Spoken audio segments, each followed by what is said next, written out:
Deus está aqui, amém? Como diz esse louvor que o pessoal estava cantando, não, tocando aqui.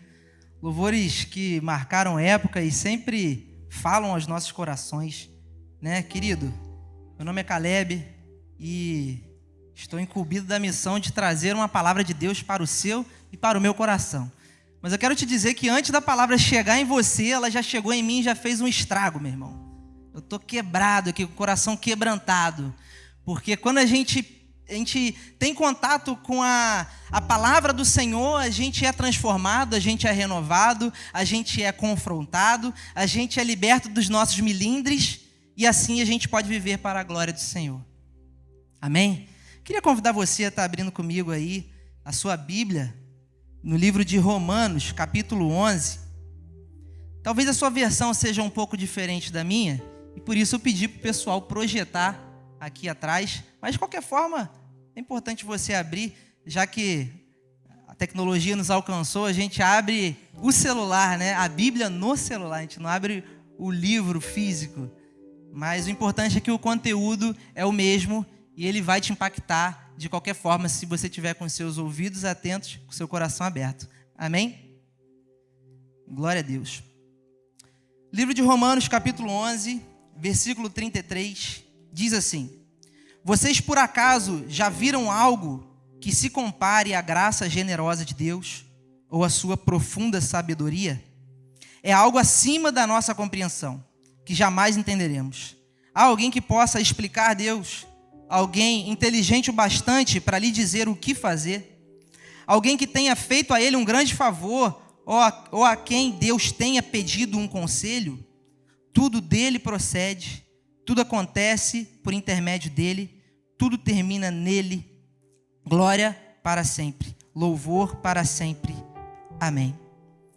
Pai, nessa noite estamos aqui, ó Pai, debaixo da tua glória, reconhecendo que tu és Deus e somente a ti pertence a glória.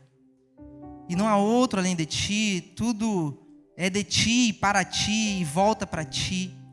Em nome de Jesus, ó Pai, queremos te render a honra e a glória nessa noite. Que o Senhor se manifeste a cada um aqui de uma forma especial, de uma forma específica, como o teu Santo Espírito faz. Independente da estação da vida que cada um esteja, o Senhor tem algo preparado para todos aqueles que vieram aqui com expectativa em ti. E que nós possamos, ó Pai, nesse momento, estar abertos para o fluir e o agir do teu Espírito Santo nesse lugar. Em nome de Jesus. Em nome de Jesus. Amém. Querido, eu lembro de um louvor que fala: porque dele, por ele, para ele são todas as coisas. Você lembra desse louvor? Você pode cantar junto comigo? Feche seus olhos. Vamos cantar. Porque dele, por ele, para ele são todas as coisas.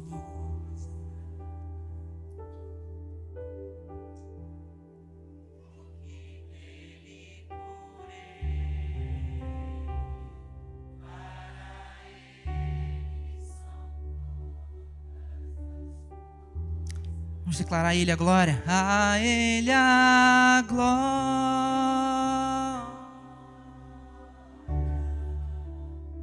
A Ele a glória.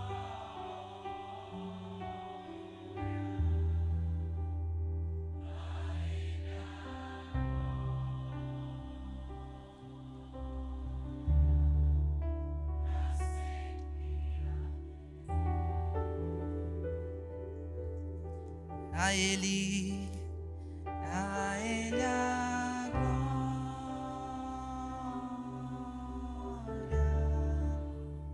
a Ele a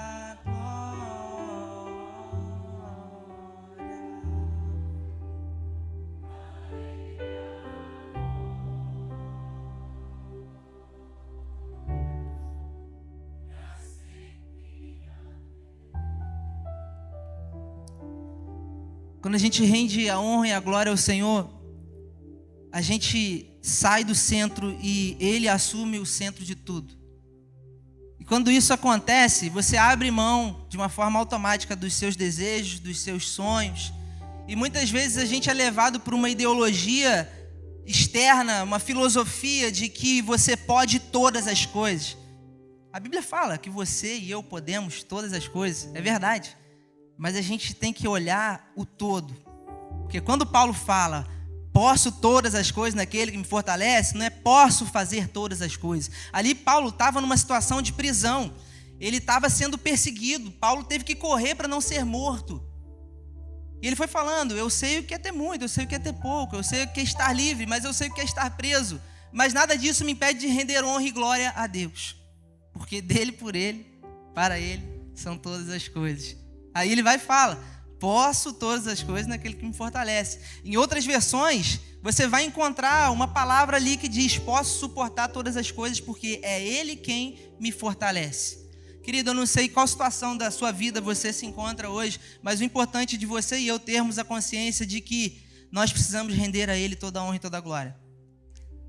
Nós precisamos reconhecer que só Ele é digno de toda a honra e de toda a glória. Do contrário, a gente vai estar fazendo o que não é o principal. E hoje eu quero falar com você sobre o principal. O que é o principal? A gente vive um tempo em que aquilo que é óbvio precisa ser dito. Porque o óbvio, às vezes, ele não está tão aparente para todo mundo. E eu quero te dizer que o principal não é você realizar os seus sonhos. O principal não é você realizar todos os seus desejos. O principal não é você acreditar que só depende de você para você chegar a tal lugar. Tem alguém aqui que joga bola? Tem alguém que gosta de jogar bola? Em algum momento, quem joga bola, tem aqui meu irmão Arquimedes, inclusive joga direitinho, joga muito bem. Em algum momento, quem joga bola já pensou, poxa, eu quero ser um jogador profissional de futebol. E se eu disser para você que só depende de você se tornar um jogador de futebol, eu vou estar cometendo assim, uma fatalidade com você, porque se você não conseguir, você der o seu máximo, você vai pensar, poxa, mas o Caleb falou, poxa, mas a Bíblia me respaldou. Talvez de uma forma equivocada a gente entende algumas coisas que estão nas Sagradas Escrituras. Porque as Sagradas Escrituras não são um manual de como você chegar a um lugar que você almeja. As Sagradas Escrituras não são uma receita de bolo para fazer você acreditar que se você quiser se tornar um jogador de futebol, você vai se tornar um jogador de futebol. Porque isso não é verdade. Não depende de você. Para se tornar um jogador de futebol, continuando nesse exemplo, tem muitas características que são exclusivas de um jogador de futebol. A genética, quem é profissional de educação física vai entender o que eu estou falando, ou quem é profissional da área da saúde, não tem como brigar com a genética, cara. Não tem como. Tem gente que tem a estrutura de ser mais magrinho. Eu como de tudo, eu não engordo. Para honra e glória do Senhor. A minha esposa fica de boca aberta comigo. Cara, como é que você come de tudo se não engorda? Ela come menos da metade que eu se ela der mole. Talvez quem riu se identificou, né? Porque tem gente que é assim, irmão, genética. Não tem como brigar com a genética. Aí você quer ser jogador de futebol e você fala, não, eu quero ser o melhor jogador de futebol do mundo. Quero ser igual o Messi. Não depende de você, meu irmão. Aquele cara, ele é fora da curva. Tem gente que é fora da curva. Não tem como a gente se comparar. Porque quando a gente se compara, a gente anula tudo aquilo que Deus planejou para você, que era maravilhoso, que tinha a ver com a sua genética, com o local que você se encontra, seu ponto de partida, a família que você nasceu, o bairro que você nasceu. E a gente não pode ignorar isso. Porque Deus tem um projeto para a sua vida, para a honra e glória dele. Quando a gente fala às vezes, tá tudo errado na sua vida, e alguém chega e falou assim, Deus tem um plano na sua vida. Alguém já falou isso com você? Deus tem um plano na sua vida. É verdade, Deus tem um plano na sua vida. Deus tem um plano na minha vida, mas para a honra e glória dele. Se você observar, todos os louvores que a gente cantou hoje foram louvores que rendem honra e glória a Deus. Eu estava ali no meu momento com o Senhor, no momento da adoração, eu estava pensando, poxa, Deus colocou a palavra certinha no meu coração. Aí dá aquele alívio, poxa, será que eu estou falando o que Deus quer que eu fale? Glória a Deus. Porque Ele venceu a morte. Não foi para você realizar os seus sonhos, querido. Não foi. Em algum momento, nós chegamos aqui por conta das mazelas que vieram sobre nós, por conta da destruição que veio sobre nós, por conta de problemas que esse mundo joga em cima da gente, a gente não sabe como resolver. Peraí, vou para a igreja, preciso de Deus. É isso. C.S. Lewis fala que o sofrimento é o megafone que Deus usa para chamar as pessoas para perto dele. Então, se você se encontra no momento de destruição da sua vida, um momento de sofrimento na sua vida, pode ter certeza, querido, esse é um megafone que Deus usa para te chamar para perto. Tem aquele ditado popular, se não vem pelo amor, vem pela dor. Eu não sou muito adepto dele não, mas eu prefiro a analogia do megafone. Porque Deus, ele precisa ser adorado, ele precisa ser glorificado. Nós não somos dignos de nada, nós fomos criados para a glória de Deus. E quem entende isso parece tão óbvio, mas às vezes o óbvio precisa ser dito. Tem um estudo da psicologia moderna que, não sei se você já ouviu falar do efeito espectador. Alguém já ouviu falar do efeito espectador? O efeito espectador é o seguinte, vou dar um exemplo bem simples. Cabo Frio tá um tal de pedir dinheiro, de vender bala, aquela doideira toda, né? Aí você já fica meio arredio com aquilo. Se tem uma pessoa ali, você já vem para cá para ela não te oferecer nada, né? Se eu tiver alguma coisa no bolso, eu vou comprar, eu fico com pena, cara. E vem com a moça com um filho no colo, você já fica todo sensibilizado, aquela coisa toda. As pessoas estão frias nos relacionamentos interpessoais. E esse fenômeno que é estudado, chamado de efeito espectador, é justamente por conta disso. Estava em Cabo Frio outro dia, tinha um morador de rua, creio eu que era um morador de rua, estava estirado na calçada. Finge que isso aqui é uma calçada, finge que ele é isso aqui. Aí as pessoas estavam fazendo assim, ó. Aí olhava para trás e continuava. Aí quem vinha de lá esperava o outro vir para atravessar assim, ó, olhava e continuava. Assim, gente, será que ninguém vai fazer nada? Você já se deparou com alguma situação que a pessoa estava precisando de ajuda, ou alguém estava precisando de ajuda, e todo mundo ficou olhando assim, ninguém faz nada? O nome disso é efeito espectador. Você coloca no outro a expectativa do que você percebeu que alguém deveria fazer e você não faz. Esse efeito faz com que as coisas não aconteçam. Esse efeito espectador, ele impede a gente de ser luz, impede a gente de ser sal, e ninguém faz nada. Acabou que eu nem sei o que aconteceu ali também, porque eu me incluí na situação. Eu estava passando, eu olhei e falei assim, alguém vai fazer alguma coisa. Aí depois eu li essa matéria e falei assim, gente, como é que é verdade? A gente fica esperando que alguém faça alguma coisa e ninguém faz nada. Da mesma forma, eu estava voltando de Macaé, eu trabalho em Macaé também, e eu estava voltando de carro, em frente ao CEASP, estava acontecendo um incêndio ali, né? Naquela mata, acho que é uma área de marinha, área militar. Aí eu pensei, vou ligar pro bombeiro. Aí eu liguei pro bombeiro. Falei, tá tendo um incêndio aqui, passando em frente ao CEASP e tal. Ela, alguém já ligou. Aí eu, que bom, né? Que bom. Aí a moça falou, você acha que vale a pena ir um bombeiro? Eu pensei, se não vir, vai pegar fogo em tudo aqui, ó. Tá começando agora. Às vezes você tem a oportunidade de apagar um incêndio no início. Mas se você não fizer nada, o negócio vai alastrar. Vai chegar num ponto que vai ficar incontrolável. Vai ficar incontrolável. O que eu quero dizer? É óbvio que alguém precisava ligar para o bombeiro para vir resgatar aquele homem. Era óbvio que alguém precisava ligar para o bombeiro para vir apagar um incêndio que estava acontecendo na estrada. Mas às vezes o óbvio, ele não está tão nítido para todo mundo. Será que é óbvio para você e para mim que Deus é o único digno de toda a glória? Será que está óbvio para você e para mim que esse espaço de culto não é o espaço dedicado para que você alcance os seus objetivos pessoais? Será que nós estamos com a motivação correta ao nos aproximarmos de Deus?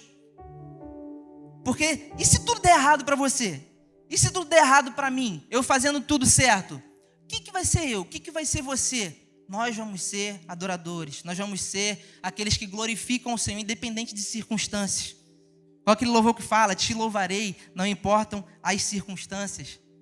E eu te digo, uma frase que eu ouvi uma vez, que é assim, o principal é fazer da coisa principal a coisa principal. Parece óbvio, né? O principal é fazer do principal a coisa principal. Não é tão óbvio quando a gente não sabe o que é o principal na nossa vida. Não é tão óbvio quando a gente se pega em situações em que a gente está perdido dentro da casa do Pai, em que a gente está perdido, a gente não sabe o que fazer, porque às vezes a gente pensa que Deus é o gênio da lâmpada. Lembra do Aladim? Você esfrega a lâmpada, você faz um desejo ali. Meu Deus, eu queria tanto esse negócio e tal. Não é errado pedir, não é errado pedir. Paulo fala, vocês pedem e não recebem porque vocês não sabem pedir. Alguém falou ali, né? Não sabem pedir ou pedem mal. E ele continua, para satisfazer os vossos próprios deleites e concupiscências. Deus, eu queria tanto um emprego melhor para eu ter um carro melhor. Deus, eu queria tanto... É a carne pedindo.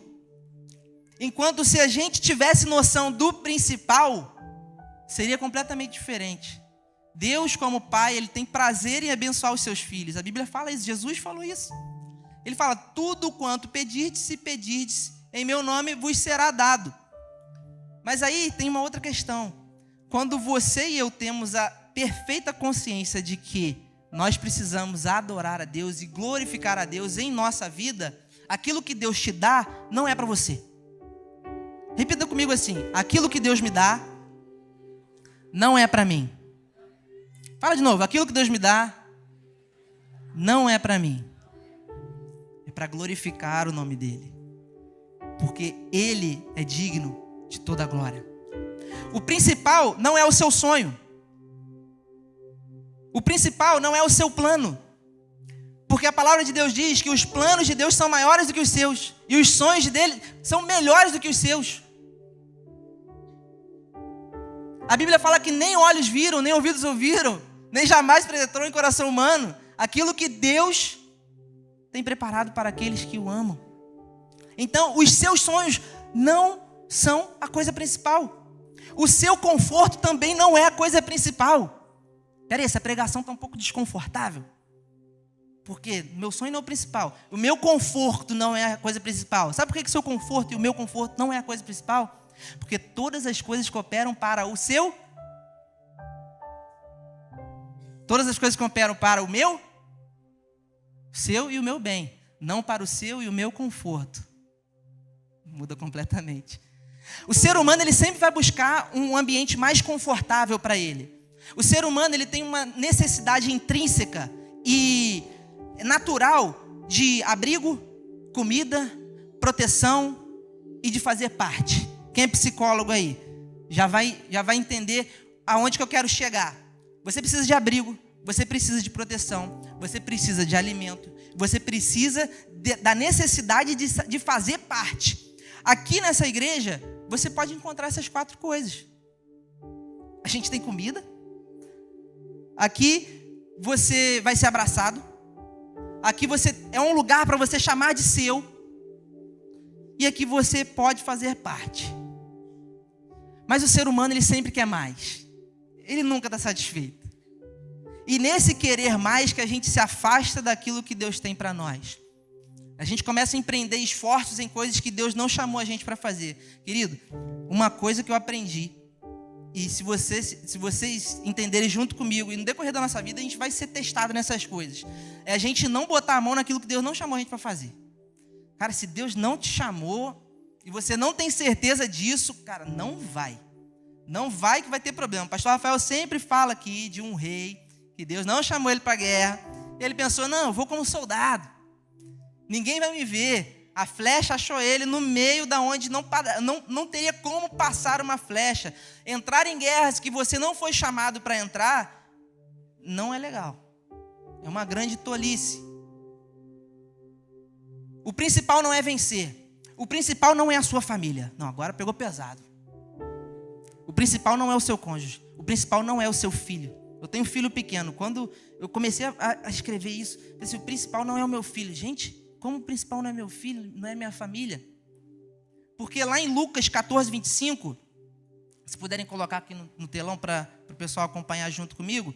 Lá em Lucas 14, 25, é um texto que Jesus, ele está sendo acompanhado por milhares de pessoas. E diz assim, milhares de pessoas acompanhavam Jesus. Então, dirigindo-se à multidão, lhes declarou, se alguém deseja seguir-me e ama seu pai, sua mãe, sua esposa, seus filhos, seus irmãos e irmãs, e até mesmo a sua própria vida mais do que a mim, não pode ser meu discípulo. Da mesma forma, todo aquele que não carrega a sua própria cruz e segue a mim, não pode ser meu discípulo. E o versículo 33, Diz assim: assim, portanto, todo aquele dentre vós que não renunciar tudo quanto de mais estimado possui, não pode ser meu discípulo. É pesado. É pesado porque quando a gente começa a perceber que nas Sagradas Escrituras tem alguns versículos que vão de encontro a bases falsas que a gente construiu no decorrer da nossa vida toda. E aquilo ali você pensa: nossa, eu achei que se eu fosse para a igreja ia dar tudo certo. Eu achei que se eu fosse para a igreja meu sonho ia ser realizado. Eu achei que se eu fosse para a igreja eu ia ter um carro melhor. Eu achei que eu ia ter uma empresa melhor. Eu achei que eu ia... Achou, meu irmão, achou. Antes você descobrir isso agora do que depois. Porque a gente tem que orar todos os dias: Senhor, quebra no meu coração, quebra na minha mente bases falsas que foram construídas pela religiosidade no decorrer da minha vida, no decorrer da minha vida cristã. Muitas vezes a gente se depara com coisas que Jesus não falou e a gente está seguindo, a gente está achando que está certo e não está certo. Nós precisamos entender que é tudo para a glória de Deus. Se aquilo que você está fazendo hoje, meu irmão, não glorifica a Deus, você tem que dar um jeito de parar. No seu trabalho, é possível você glorificar a Deus no seu trabalho? É sim, é possível. Você não pode ser aquele crente chato também, né? Fala o evangeliquez, chama os outros de varão na rua, no cliente chama de varoa, varão, vaso. Não, meu irmão, não é disso não. Abre mão desse linguajar aí, que senão não vai dar certo. Eu, no meu trabalho, todos os lugares que eu entro, eu fico pensando numa oportunidade de falar de Jesus para alguém. Mas eu não posso chegar e falar assim: pô, você conhece Jesus? Pô, já era, já criou uma barreira ali, porque, né? Aquela coisa. As pessoas têm uma expectativa na gente, elas investigam quem é você, e quando você menos espera, você se depara com alguém que te conhece e você não sabia. Eu estou olhando para uma pessoa agora que me conhece e eu não sabia. O Mário trabalha num local que eu visito com uma certa frequência, e ele chegou para mim e falou assim: aqui, é você que de vez em quando fala lá na frente, não é? Na igreja? Aí eu, me deu medo, fiquei gelado. Já pensei: será que eu fiz alguma coisa errada aqui? Aí eu, sim, meu irmão. Você tem ido lá? Ele, eu estou fazendo conectar. Eu, pô, que bênção, cara. Aí eu estou fazendo teologia também. Eu falei: que bênção, cara, que legal. Isso aí, meu irmão, glória a Deus pela sua vida. Aí eu troquei zap com ele, e ele vem aqui assiduamente. Toda quinta-feira ele está aqui, ele sai do trabalho, vem direto. Domingo ele está aqui. É uma pessoa que me conhecia e se deu a conhecer para mim. Talvez eu não conhecesse ela. Talvez eu pensasse assim: poxa, aqui ninguém vai me conhecer. Eu posso fazer um negócio aqui que vai melhorar o meu resultado, vai melhorar o meu relacionamento com o pessoal aqui. Ninguém sabe quem eu sou. Mas, meu irmão, a maior expressão de adoração e glória a Deus é quando você está num lugar que, cara, ninguém vai saber o que você fez e você dá um passo atrás e fala assim: não, cara, isso aqui não. Isso aqui não glorifica a Deus. Eu não vou fazer isso. Eu não vou fazer isso de jeito nenhum. Porque Deus não vai ser glorificado nisso. E quando nós caminhamos nessa direção, Deus ele tem prazer em abençoar você. Deus tem prazer em colocar você num estágio acima.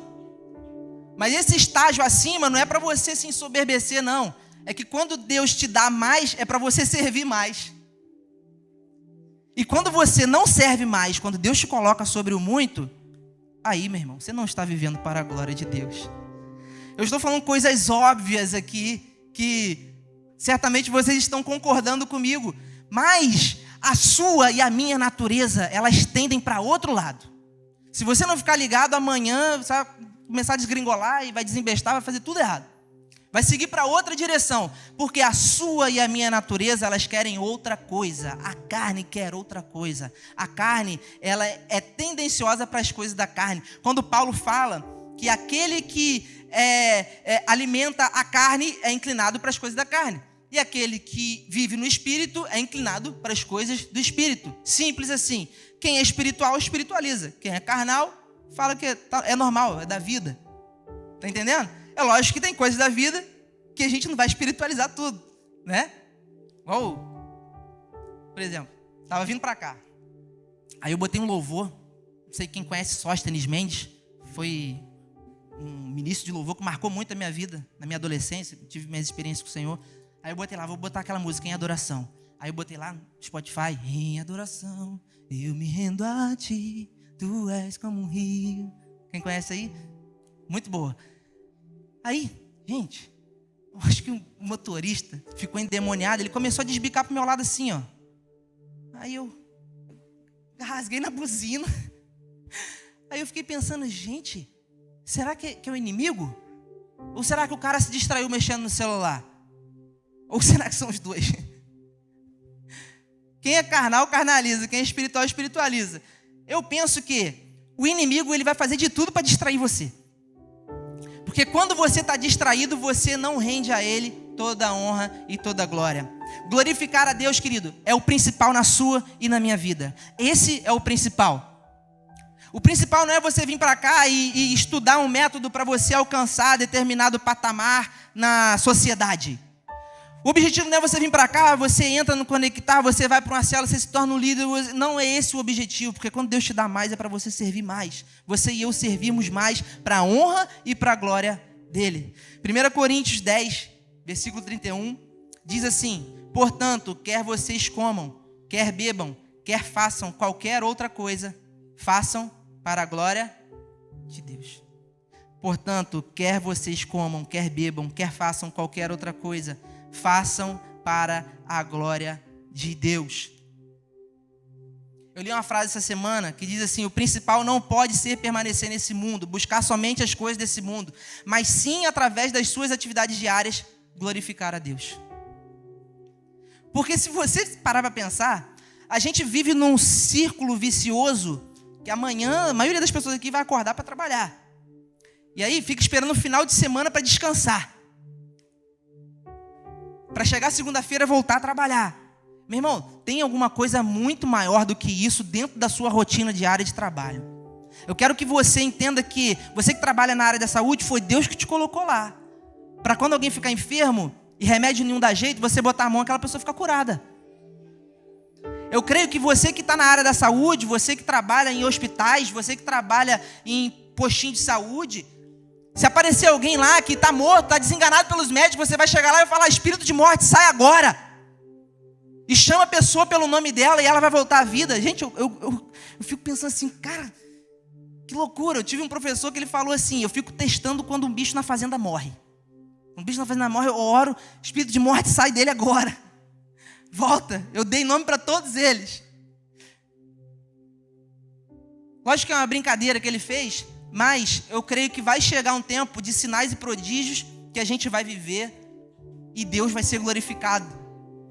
Porque a linguagem de Jesus naquele tempo era uma linguagem que o povo ia entender. Se Jesus chegasse e falasse que o reino de Deus e entrasse em termos técnicos, eles não iriam entender. Jesus sempre falava: o reino de Deus é como uma pessoa que estava andando na rua e viu um mendigo lá na Praça Porto Rocha tirado. E ele viu aquela pessoa, ele se compadeceu dela, abaixou e orou por ela e chamou o corpo de bombeiro. Exemplo prático do que eu falei aqui agora. E você levando para a sua vida, a sua rotina diária, olha só o que Deus pode fazer no seu trabalho.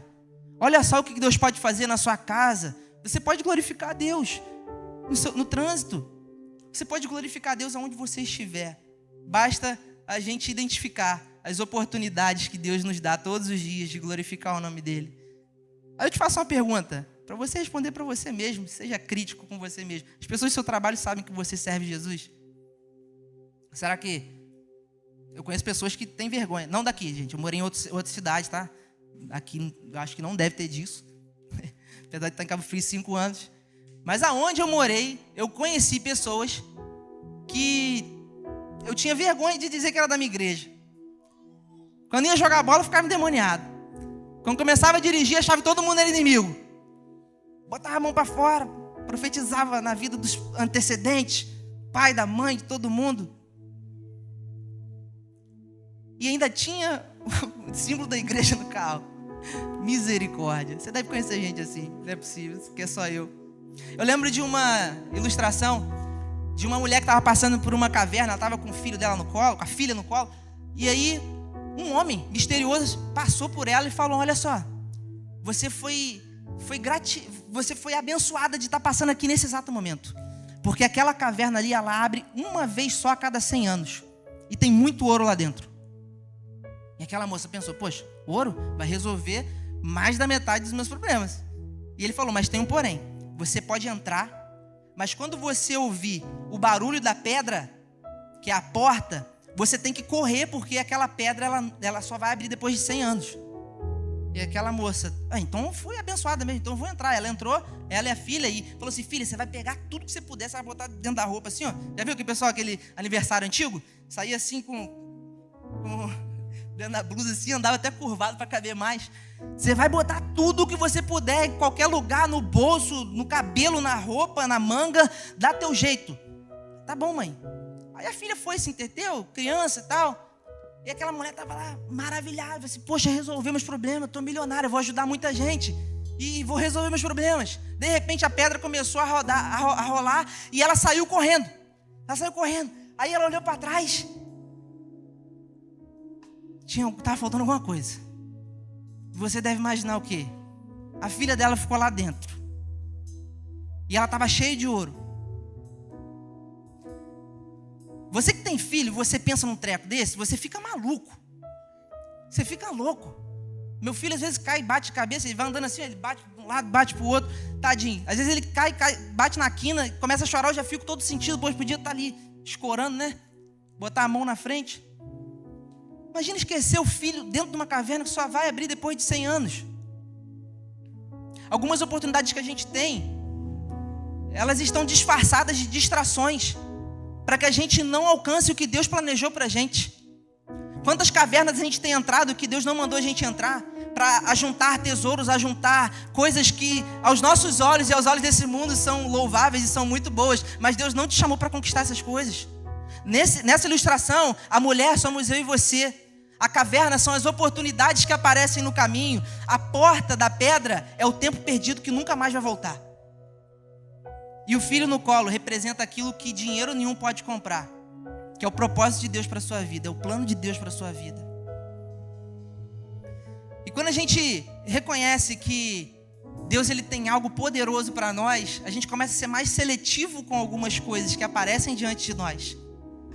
Guerras que não era para ter entrado, coisas que não era para fazer, cavernas que não era para a gente estar lá, era para a gente passar longe de lá, e a gente segurar no colo o propósito e o plano de Deus que Ele colocou na nossa vida. E a gente só vai entender o que é esse propósito de Deus para nós quando a gente tiver um contato verdadeiro com a glória dEle. Coloque-se de pé, querido. O principal é você e eu entendermos que nós estamos aqui para a honra e glória do Senhor. Nós não estamos aqui para satisfazer as nossas vontades. Nós estamos aqui para glorificar o nome dEle. E através daquilo que Ele colocou em você, através do lugar que Ele colocou você, Ele vai ser glorificado. E nós seremos totalmente satisfeitos nele à medida que nos relacionamos com a glória dEle. Nós seremos completamente satisfeitos nele à medida que nos relacionamos com a glória dEle.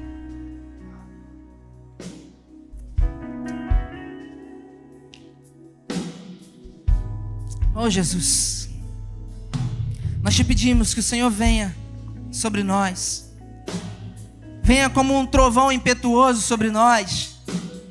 Nós cremos que o Senhor é vitorioso e não há outro além de Ti, e não existe nada que se compare à Sua glória, e nós fomos criados para a Sua glória. Talvez por um breve momento nós fiquemos distantes da Sua glória por conta do pecado, mas o Senhor sempre faz um movimento de aproximação para nós, porque o Senhor quer trazer os que são seus para perto, para que eles glorifiquem ao Senhor. E um dia nós cremos que nós estaremos na eternidade. Essa terra vai ficar aqui, tudo vai ficar aqui, todos os itens brilhosos das cavernas que tem pelo mundo vão ficar por aqui, e nós estaremos diante do Senhor, rendendo honra e rendendo glória. E o Senhor permite que nós façamos isso hoje, para que continuemos na eternidade. Ei, Jesus, vem como um trovão sobre nós nessa noite. Diga isso a Ele, levante suas mãos. Diga que venha os céus, que venha o reino inabalável, o reino de justiça, o reino de paz, o reino de alegria, que só Ele pode dar.